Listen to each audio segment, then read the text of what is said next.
নমস্কার বন্ধুরা, রকমারি আহারে আপনাদের সবাইকে স্বাগত। আজ আমি চলে এসেছি আরও একটি নতুন রেসিপি নিয়ে। আজ আমি তৈরি করে দেখাবো আলু এবং ডিম দিয়ে কত সহজে পিৎজা তৈরি করা যায়। তাহলে চলুন রেসিপিটি শুরু করা যাক।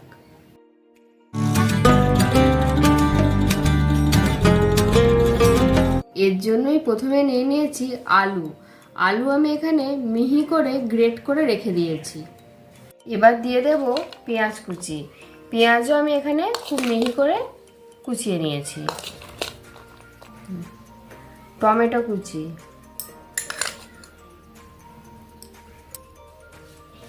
কাঁচা লঙ্কা কুচি, দিয়ে দিচ্ছি গোলমরিচ গুঁড়ো, পরিমাণ মতো লবণ, দিয়ে দেব দুটো ডিম,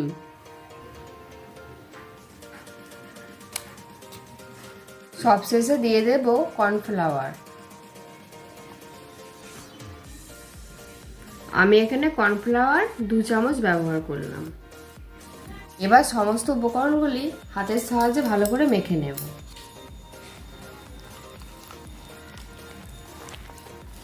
সমস্ত উপকরণগুলি ভালোভাবে মাখানো হয়ে গেছে।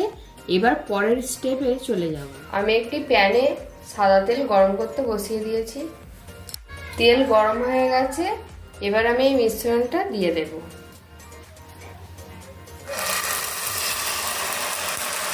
পটেটো এগ পিৎজা লো ফ্লেমে করতে হবে, হাই ফ্লেমে বা মিডিয়াম ফ্লেমে করলে হবে না। এবার আমি ঢাকা দিয়ে রেখে দেব। ফিরে এলাম 10 মিনিট পর। ঢাকাটা আমি এবার খুলে নেব। এটা আমি এবার উল্টে নেব। গ্যাসের ফ্লেমটা আমি এবার অফ করে দিচ্ছি। একটা প্লেট নিয়ে প্রথমে প্যানের মধ্যে এইভাবে করে দিয়ে এইভাবে আমি উল্টে নেব। এবার আমি গ্যাসের ফ্লেমটা আবার অন করে দিয়ে এই পটেটো এগ পিৎজাটা এইভাবে আমি অপর দিকটা হালকা ফ্রাই করে নেব। তাহলে দেখলেন তো বন্ধুরা, কত সহজে আমি উল্টে নিলাম, অথচ ভাঙলো না। এইভাবে আপনারা ফলো করবেন প্রসেসটা। আমি 5 মিনিটের জন্য লো ফ্লেমে ঢাকা দিয়ে দেব। ফিরে এলাম 5 মিনিট পর। আমি আগের পদ্ধতিতেই পিৎজাটা উল্টে নিলাম। এবার আমি দিয়ে দেব পিৎজা সস। আরও 1 চামচ দেব।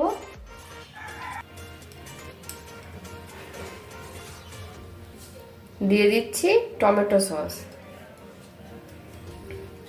এবার আমি ভালো করে চামচের সাহায্যে এইভাবে স্প্রেড করে নেব।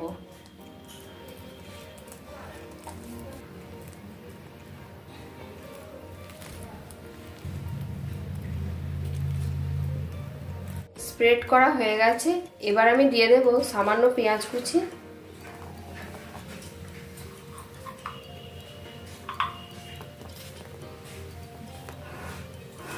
দিয়ে দেব অল্প টমেটো কুচি,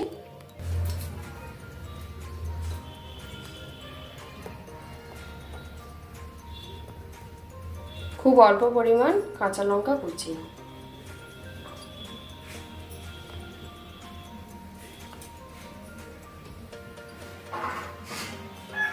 এবার আমি একটি চিজ গ্রেট করে দিয়ে দেব।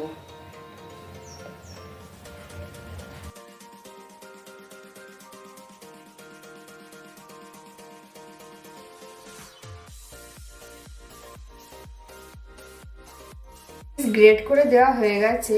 এবার আমি লো ফ্লেমে ঢাকা দিয়ে রেখে দেব চিজটা যতক্ষণ না মেল্ট হচ্ছে।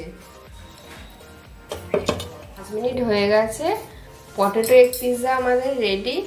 এবার সার্ভ করব। পিৎজা আমাদের রেডি। এবার আমি কেটে দেখাচ্ছি।